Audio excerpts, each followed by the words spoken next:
Good evening. Welcome to maryisthenewEvangelization.com. Or should I say .tom? I'm Tom. maryisthenewEvangelization.com.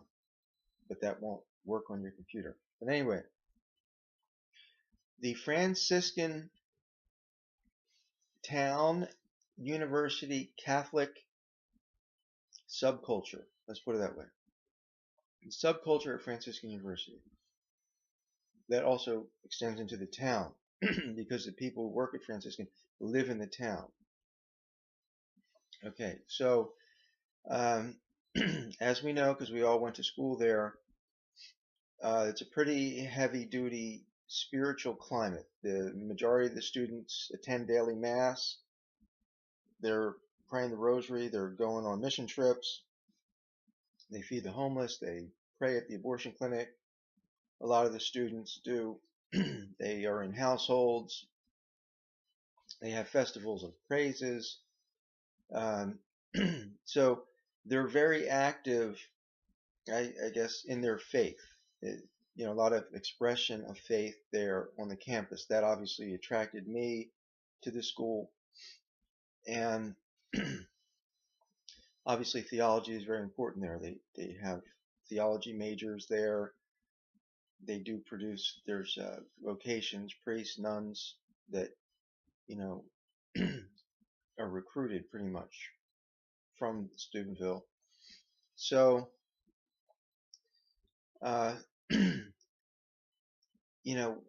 what is it, a healthy spirituality? That's really ultimately the most important question. Is it a healthy spirituality? Okay, meaning,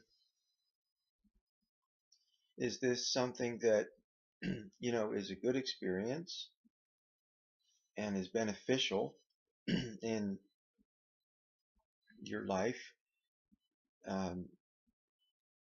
or is it something that is not? That's the ultimate discernment. Okay, now for me, I was very glad to be there. Not that everything was perfect. It wasn't. Definitely wasn't perfect. But where can you go? And everybody wants to talk about God. I mean, where can you go really and have that experience? So it's pretty amazing that way. I did learn a lot. The library. I mean, I learned a lot that I didn't know. I have to admit that. There's no question about that. I learned a lot I didn't know. But also, we were evangelists on campus, and we got into trouble for doing that.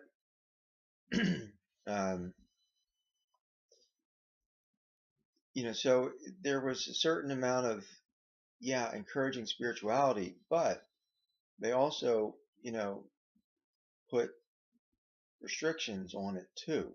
So that was something that I thought was interesting, that, this place of spiritual giants, actually have like caution too. You got to be cautious. You got to be careful how you do it. So I guess it's not as radical as one might think, but compared to the rest of the Catholic schools, it appears to be radical, right? So it's just that's just a state of our church. So as far as this, Catholic subculture, and is it healthy? Is it something you would want your kids to experience?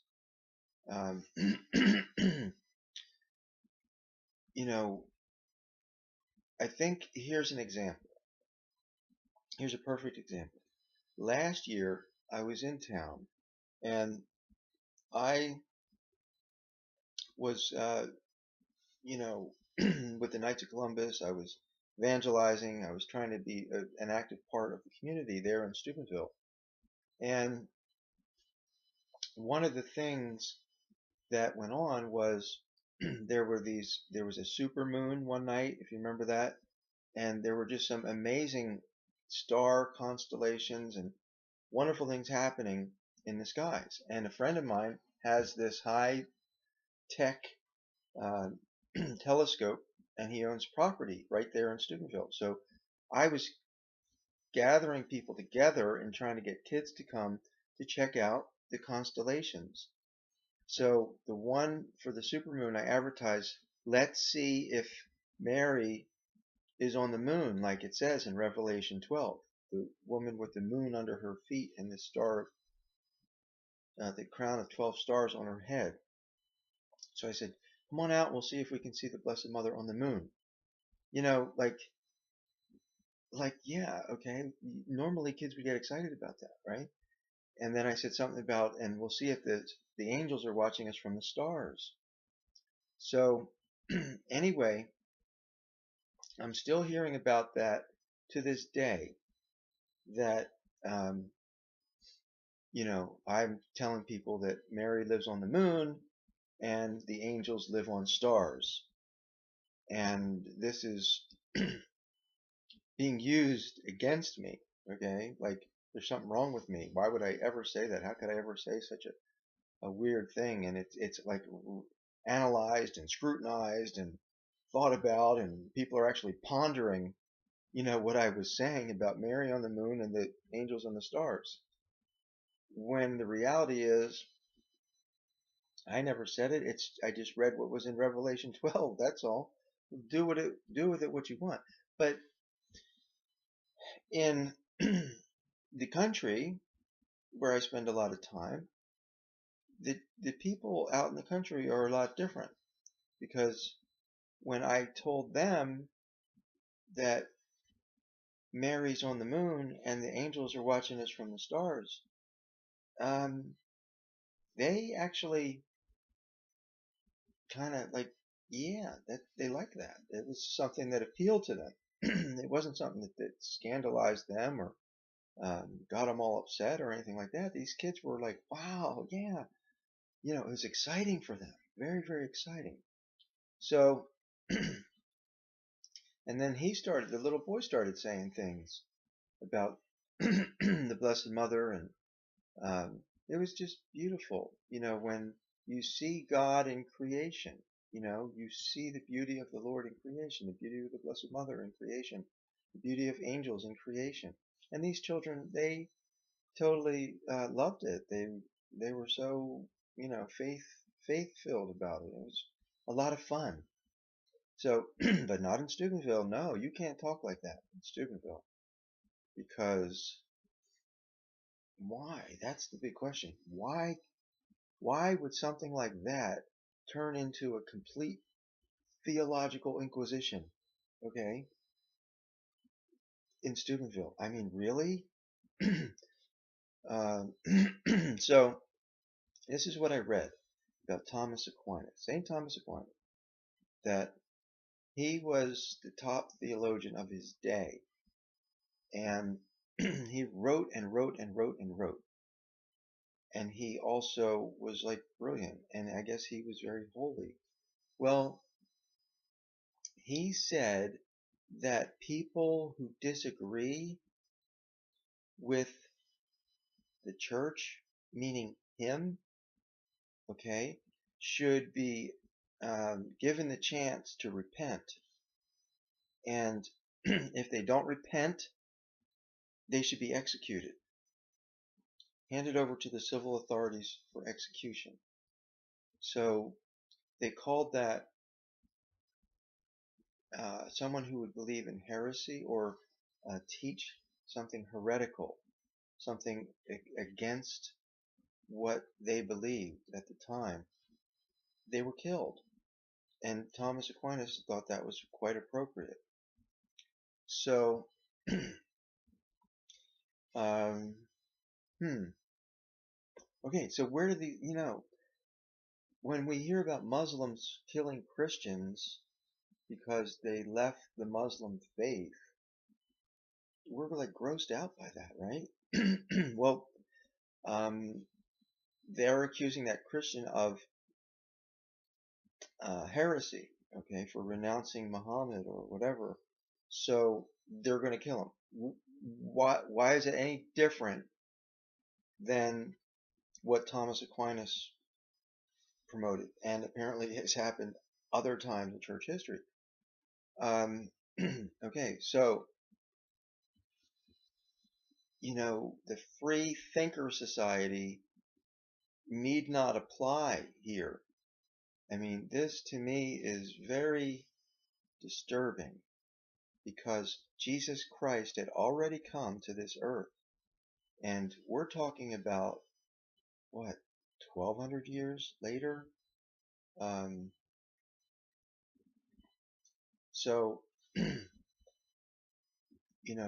Jesus didn't go around executing people who didn't believe in what he was teaching or who was saying something different.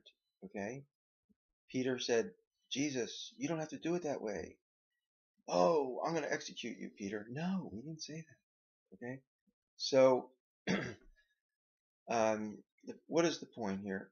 If Steubenville is going to continue to hold this attitude that anyone who thinks differently, let them be anathema, and they are the scum of the earth, and they are not worthy. Okay, this, you know, you're still living like way, way, way, way back in the times. Okay, this isn't healthy. We don't want our kids to be taught to be judgmental and not to think. Okay, we respect the church very much. However, Maximilian Kolbe said, welcome to the new Marian age. He wanted schools open to discuss the Blessed Mother because we haven't even scratched the surface with the Blessed Mother. This was the last letter before he went into the concentration camp and gave his life up for somebody. So to think that theology is over and that there's no more room for thinking and there's no more room for expanding our thoughts, no more room for God up here, right? Thomas Aquinas, before he died, which nobody likes to talk about, he told his scribe to burn all his works. Burn it. He said it's rubbish, right? I mean, but yet we have schools and we teach people, we get doctorates in this stuff. And he said himself, burn it. That's what he said.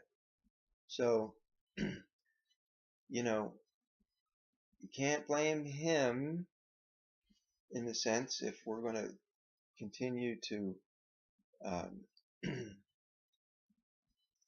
focus on the works of a man who said to burn his work. He burned other people's work, so he's saying burn my work because he saw something before he died. He saw something, and and I'm not trying to be disrespectful to Thomas Aquinas.